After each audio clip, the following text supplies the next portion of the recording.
The bus dropped me in a place that looked like it forgot it existed. One main road, snow piled high, a shop with a cracked window, a smoking shack that served as a bar.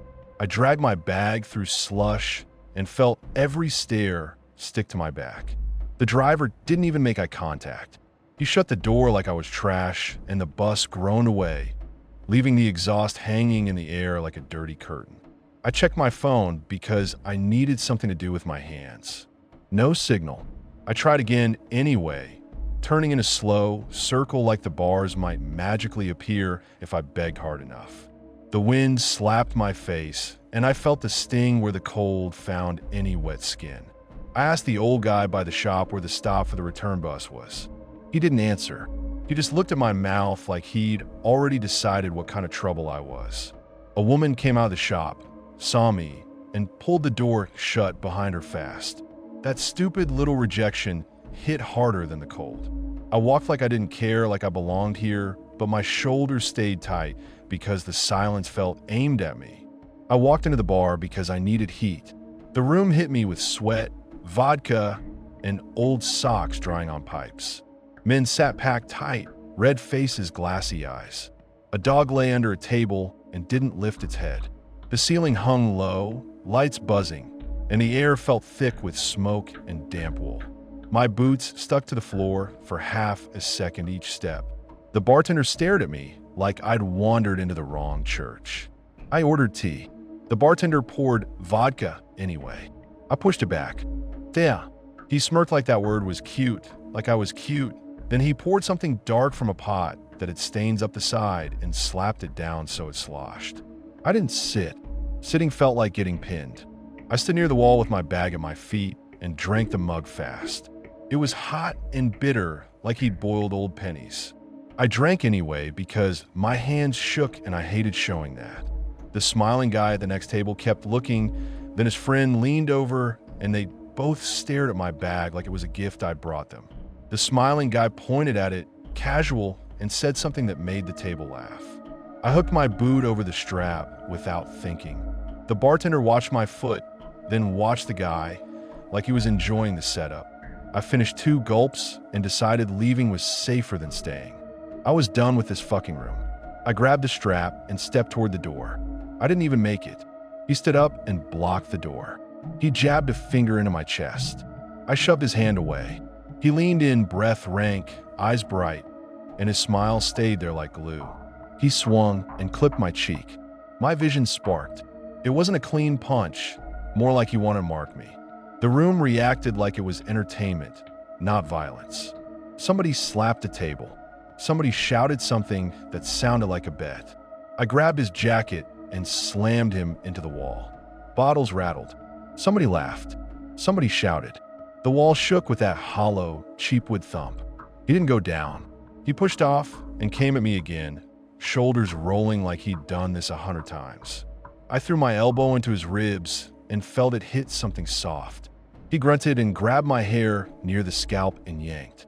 My neck popped. Pain flashed white. 3 men moved at once. Not to help me. To make it fair in the worst way. One grabbed my left arm and wrenched it up behind me. Another wrapped an arm around my neck and cranked until the room narrowed. The third went straight for my bag, ripping at it like a dog with meat. I planted my heel and drove it into the closest knee I could find. I kicked the closest one in the knee and heard a wet pop. He went down screaming. The sound turned my stomach, but it didn't stop them. It made them angry. The guy on my neck tightened until my ears rang. I clawed at his forearm and felt my nails skid on slick skin. Somebody drove a fist into my ribs and I folded, gagging. The others grabbed my arms and drove me into a table. Wood cracked. My bag slid across the floor. A chair toppled. My face hit the edge and my teeth clacked hard enough to make my gums throb. I tried to crawl because standing meant getting hit again and crawling meant I could at least move. Someone kicked my hand and my fingers went numb. Another boot caught my hip and spun me. I saw the dog under the table lift its head for a second, stare, then drop it again like this was normal. That hit me worse than the punches. I grabbed at whatever I could, pants, sleeves, the table leg, and I bit the first thing that stayed close. I bit one of them. Hard. I tasted blood and something sour like metal and rot. He yelped and punched my mouth until my lips split. Warm blood ran down my chin. I spat and it came out pink and foamy. The bartender didn't step in. He stepped back, just enough to save his counter. That was the moment it clicked. These fuckers weren't going to stop it, and nobody was going to help me after. I crawled, got my fingers around my bag strap, and yanked. A pocket ripped open and my knife fell out. The blade clinked on the floor, stupidly small, and the sound cut through everything. I grabbed it and stood up with my hand shaking. The room went quieter, not scared, curious. Faces leaned in. Eyes tracked the blade like it was a toy they wanted to see used. The guy had slammed into the wall, wiped his cheek, saw blood, and his smile fell into something flat and cold. He took one slow step like he wanted me to commit to it. I didn't want to stab anyone. I wanted distance. I kept the knife out and backed up, bumping the door with my shoulder. Someone reached for my wrist, and I slashed the air, not aiming, just making space. The hand pulled back fast. The guy at the door laughed once, sharp, like I'd finally done something entertaining. I shoved the door open and got outside, into the snow, into the wind, into anything better. I backed out the door and ran. Snow sucked to my boots. Someone chased me, but didn't sprint. He just followed like he knew the village had no exits. I heard the crunch behind me, steady and calm. Then another set of steps farther back, spaced out like they were hurting me. I cut between a shed and a fence, slipped, caught myself, and left a smear of blood on a post like a marker. My cheek swelled tight. My eye watered. I kept the knife in my right hand, blade down, so I wouldn't gut myself if I fell. I tried to head for the main road and the lights, but the crunching shifted and I realized they were steering me away from it. I ducked behind a stack of boards and held my breath. Footsteps passed close enough that I smelled smoke. They stopped. I heard someone spit. Then the steps moved again, slow, checking. My legs shook so hard the boards rattled, and I nearly bolted just to stop feeling trapped.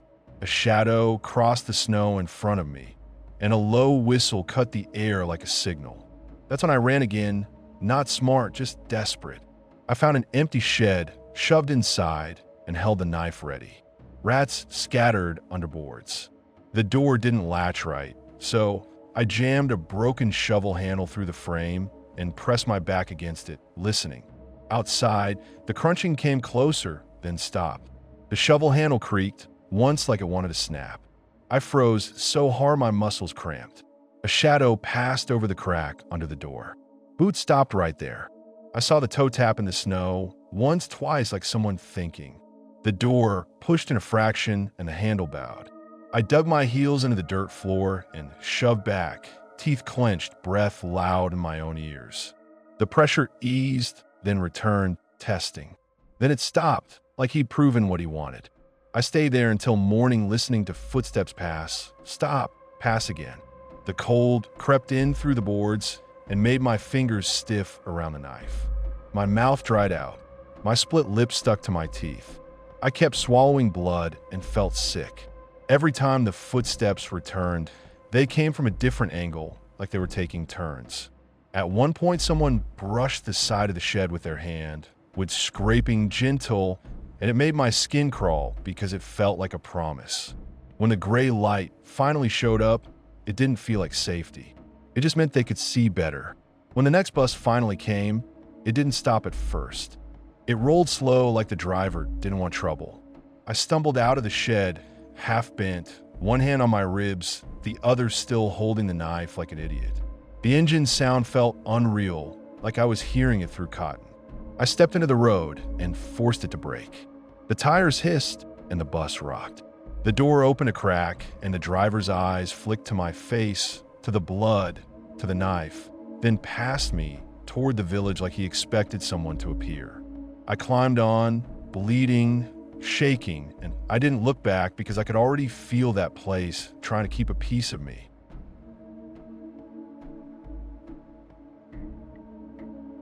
We cut the fence because the gate chain had frozen into one solid knot. The wires snapped loud in the cold, and the sound bounced off empty buildings like a slap. My friend filmed everything because he wanted proof, like proof mattered out there.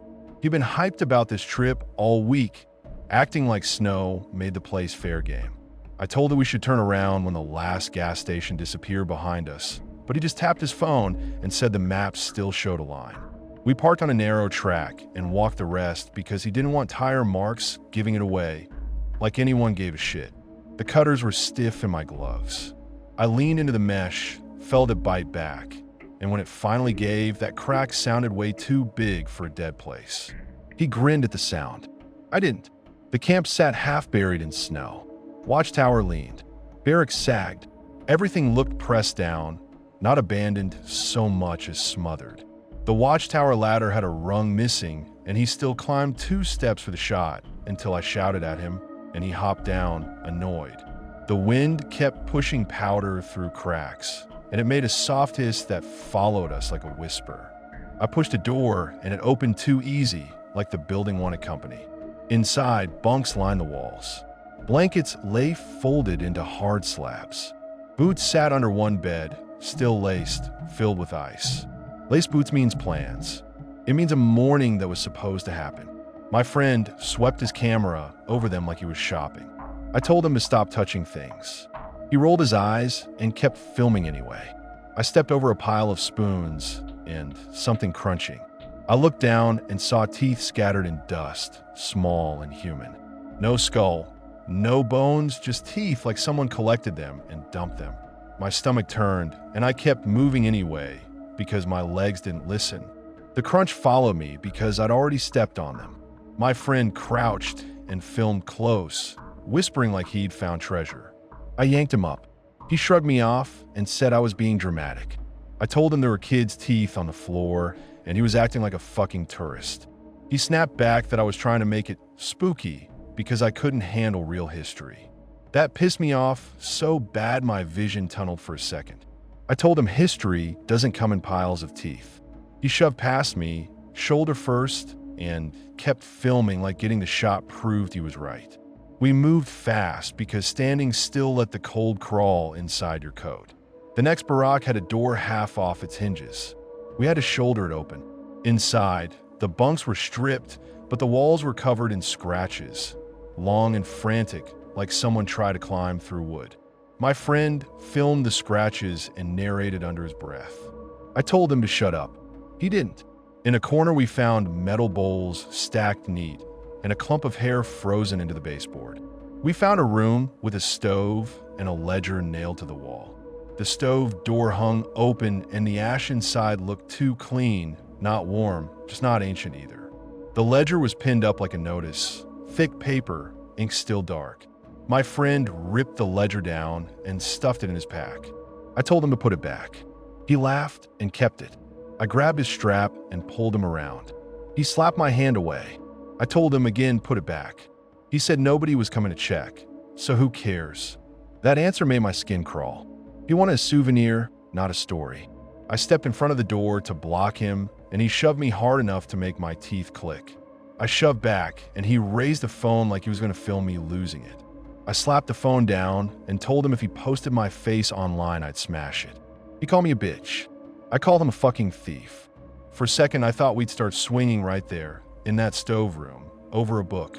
Outside, the wind shifted. Snow started blowing sideways. The sky dimmed fast.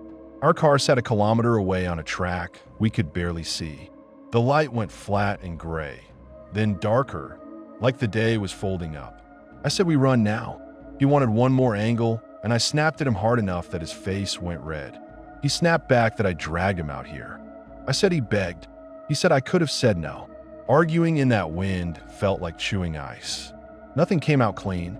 When he finally turned toward the car, he kept filming over his shoulder, still trying to make the camp look bigger than it was. We ran. The snow hid holes and old trenches. I dropped into one up to my waist and slammed my shin on something metal. I climbed out cursing and limping. My friend kept filming instead of pulling me. I grabbed his jacket and dragged him forward. He yelled at me, and I shoved him harder. My shin went numb in minutes, which scared me more than the pain. He tried to pull free, and I almost went down again. I told him if he didn't help me move, he could freeze alone with his camera. He finally grabbed my arm, not to help, more to keep me from slowing him down. Halfway to the car, we saw headlights between the trees. No road there. The light stopped, then blinked off. It wasn't a bounce or a reflection. 2 clear points, level steady. My friend stopped too, staring like a dumb animal. I hit him in the shoulder and made him move. He tried to lift the phone, and I shoved his hood forward. He swore at me and tried to twist away, and I shoved him again, harder. The wind eased for a half second, and the silence felt crowded, like the forest was holding its breath. We reached the car, and the engine refused to turn over. Battery dead. The key clicked, and that was it. No golf, no lasicrank. Just dead. I tried again, then popped the hood with fingers that didn't want to bend. Everything under there was rimed with ice. My friend kept pacing, filming the dashboard like that would magically capture electricity. We argued for real then, hands waving, faces close, stupid panic. He blamed me for the fence. I blamed him for stopping, for filming, for stealing. He said maybe cutting the fence set something off. I laughed because it came out like a sob. I told him there's no power out here, you idiot, it's not a movie. He told me to stop calling him names like that would fix anything. I told him to give me the ledger, so at least he'd stop hugging his pack like a life jacket. He pulled it tighter. That did it. I ripped the ledger out of his pack and threw it into the snow. He lunged at me. We slipped, fell, got up, slipped again. I punched him once and felt my knuckles crack. He grabbed my collar and tried to choke me through my scarf. His fingers dug into my throat, and I thought, stupidly, we're going to kill each other before anything else gets the chance. I jammed my forearm under his chin and shoved until he hit the car door. He swung at me wild and missed. He tried again, caught my jacket, and we both went down in the snow, knees and elbows slamming ice. I got on top for a second and saw his face up close, red, scared, I told him to stop fighting me and start fighting the cold. He spat snow and laughed like I was pathetic. A sound carried over the wind, low singing like a choir held far away. No village, no road, just that camp behind us and forest in front. It held notes too long, patient like people with nothing else to do. My friend went still and stared toward the trees. His eyes weren't on me anymore. They were locked on the dark like it was pulling him. My anger drained out and left cold fear behind. I listened hard and realized the singing wasn't drifting. It was keeping time like it knew exactly how long we had. We stopped fighting because the cold started winning. My friend's hands shook so bad he could barely grip the door handle. My own fingers felt thick and stupid.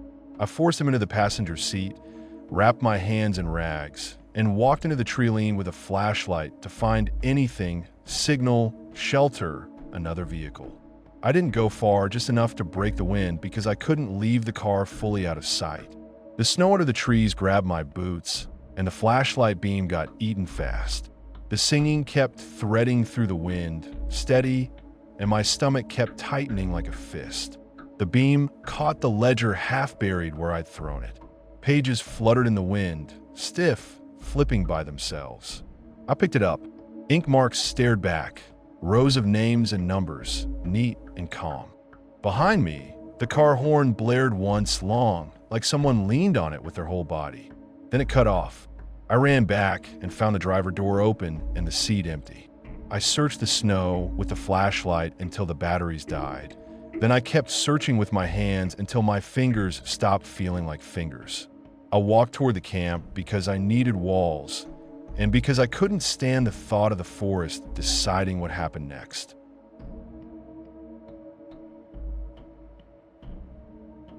My phone died the moment I took my glove off to check the map. Screen blinked, went black, stayed black. I slapped it, shoved it inside my jacket, kept walking anyway, because turning around felt like admitting I'd fucked up. Snow kept falling and erased my boot prints like a hand wiping a table. I cut off the marked trail on purpose, thinking I'd save time and be back at the car before dark. I'd also been in a pissy mood all day, the kind where you don't want help, you want the world to shut up. When the last person I passed pointed at the clouds like he knew better, I kept walking faster just to prove something to nobody. I yanked the phone out again after a minute and tried it like a ritual. Power button, volume, hold both, smack the bottom, breathe on the screen, tuck it back inside my jacket to warm, try again. Nothing. The cold ate the battery, and the screen stayed black like it was done with me. I tried to think of the map from memory, the bend in the creek, the ridge line, the trail junction, but everything in my head turned into the same white blur. I tried the compass. The needle twitched, then drifted, then pointed nowhere useful. I held it flat, tapped the housing, turned slow, stopped, waited. It kept swinging like it was arguing with itself. I tried to backtrack for maybe 5 minutes, counting steps, but the snow had already filled my prints and every turn looked like the last. I pulled my glove off to feel the wind on my skin, stupid test, and my fingers went numb so fast I had to bite the glove strap to get back on.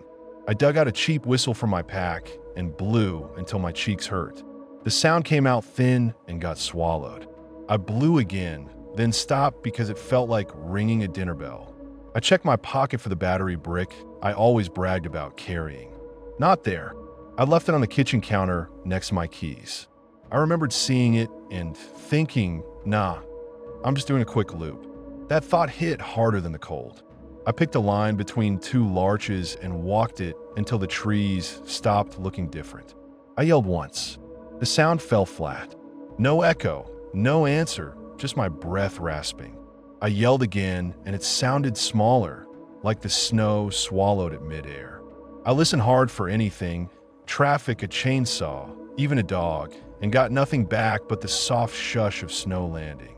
I cut branches, piled them, tried to make a marker. Wind shoved snow over it in 10 minutes. I tried again with bigger pieces, stabbing them into the drift like stakes. The snow buried them anyway. My gloves got wet from digging, and then the wet froze, so every finger turned into a stiff club. I ate a frozen energy bar, and it cracked a tooth. I felt it pop, and then the pain arrived sharp and bright. And for a second I was grateful, because pain meant I was still awake. I spit, tasted blood and peanuts, then kept chewing because I needed the calories more than I needed dignity. I started burning anything I could snap, bark, twigs, my spare sock. The fire sputtered and died like it resented me. I got a flame going twice, hunched over it, hands shaking, and the wind slapped it out both times. The sock smoked and stank and left a wet black mess. I wanted to throw the lighter into the trees and scream. Instead, I jammed it into my pocket and kept walking because standing still made my calves start to tremble. Dark came early. The sky didn't flip tonight, it just thickened until my headlamp felt like a joke. I kept moving because sitting down felt like a trap. My hands started doing dumb things. I tried to unzip my jacket and couldn't. I tried again and ripped the zipper tab off. I swore out loud and laughed once, then stopped because it sounded wrong. The laugh came out thin and shaky, like something pretending to be me. I shoved my hands back inside my sleeves and clenched them against my ribs. My right boot started to feel wet, that slow seeping cold that means you're losing the fight 1 inch at a time. I kept trying to pick a direction based on slope and wind. I told myself downhill would lead to water and water would lead to a road. Then I realized I couldn't even hear water. I could barely hear my own steps. Snow covered everything and made the whole world soft and muted, like it put cotton in my ears. I started getting pissed again, real pissed at the forest, at the compass, at the phone, at myself for thinking anger could punch a hole through weather. I kicked a stump and nearly fell because my balance started going. I forced myself to slow down for half a minute, and it scared the shit out of me how good slowing down felt, like my body wanted to quit and was just waiting for permission. I heard steps behind me, soft and spaced out. I turned fast and swept my headlamp. 2 eyes flashed, then slid away. A second pair lit up farther back. Wolves didn't rush. They paced and measured. I didn't see bodies, just those small, steady points keeping time with me. My gut dropped like I'd stepped off a curb. I tried to convince myself it was deer, then remembered deer eyes bounce and scatter. These held steady. I started making noise on purpose, clapping my hands, coughing, calling into the dark, and every time I stopped to listen, I heard the same thing again. Soft steps, not chasing, just matching. I threw a chunk of ice into the trees where the eyes had been. It hit something with a dull thud, and the eyes blinked out, then reappeared farther back like they barely bothered to move. I sped up. My breathing turned into wheezing. My thighs cramped. I tripped, hit my knee, and felt nothing at first. Then pain arrived late, hot and useless. I forced myself up and kept walking because I could feel sleep trying to climb into my skull like a parasite. My head kept offering me little deals. Sit for 1 minute, lean against a tree, close your eyes so the snow stops stabbing them. I slapped my face hard enough to sting. I bit my tongue until I tasted copper. I kept swinging the light, kept moving, kept thinking about how stupid it was that this could be how I ended, alone because I wanted quiet. At some point, I realized I'd been walking in a rough circle. The same crooked birch with the broken top showed up again, the same boulder with a flat white cap. I stood there breathing hard, looking at it like it had cheated. I wanted to cry and couldn't. My eyes stayed dry, like my body saved the water for more important things. I started arguing with myself out loud. Not full sentences, just ugly fragments. Turn around, no, keep going, you're lost. Shut up, you did this, shut up. The wolves stayed back, and that made it worse because it felt like they had all night, and I didn't. Then the wind shifted and carried a smell that didn't belong in clean snow. Old smoke and something sour. I followed it without thinking because my brain grabbed it like a rope. The ground under my boots got firmer, packed by other feet at some earlier time. The trees thinned just enough for my headlamp to catch a hard straight edge. A roofline, a square shadow in the gray. I found a hunting cabin near dawn. I kicked the door. It didn't move. I hit it with my shoulder until the latch gave. The smell hit me. Stale smoke, wet fur, and something sweet like meat left too long. I stepped inside, and my headlamp beam shook over the room. A stove, a table, bunks, a stack of split would that look too neat. I saw boot prints in the dust near the stove, big ones, not mine. I saw a leash on a nail with the end chewed through.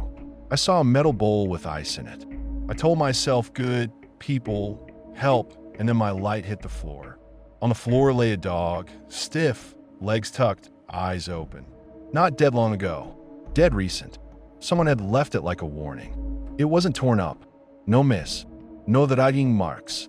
Just placed there like it mattered that I see it. Its fur still looked damp around the belly, like it had been outside and hauled in.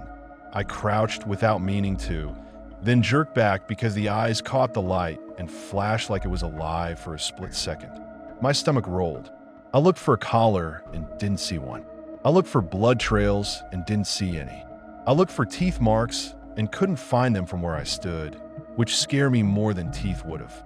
I listened. The cabin creaked in the wind. Snow hissed against the walls.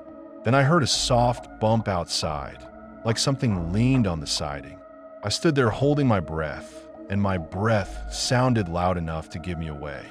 I aimed the headlamp at the one small window, but it showed only gray and swirling snow. I didn't stay to think. I barricaded the door, tore boards from a crate, and started a fire in the stove with shaking hands. Outside, I heard scratching on the wall, slow, patient, like the forest waited for me to make a mistake it could cash in.